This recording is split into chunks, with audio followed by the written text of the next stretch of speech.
तर याची मुख्य कारणं कुठली आहेत? पहिलं आणि मुख्य कारण म्हणजे टेक्स्ट नेक सिंड्रोम. जेव्हा आपण मान सरळ ठेवतो तेव्हा मानेवर साधारण 5 किलो वजन असतं, पण जेव्हा आपण मान 60 अंशात खाली झुकून मोबाईल पाहतो तेव्हा मानेच्या मणक्यावर तब्बल 27 किलो एवढा प्रचंड ताण येतो. तासन तास ही पोझिशन राहिल्यामुळे मणक्यांची झीज जास्त वेगाने व्हायला लागते.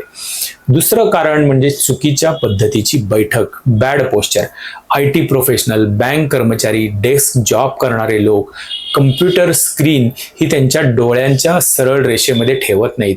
मान वाकून ते दिवसेंदिवस काम करत असतात. तिसरं महत्वाचं कारण आहे ती म्हणजे चुकीची उशी वापरणं.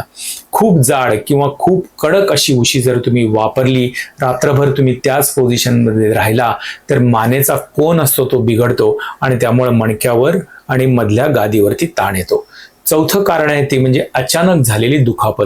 दुचाकीवरून जाताना खड्ड्यांमधून बसणारे झटके जे असतात किंवा प्रवासामध्ये अचानक मान लचकते आणि त्यामुळे त्याचं पर्यवसन पुढे सर्व्हायकल स्पॉन्डिलोसिसमध्ये होऊ शकतं.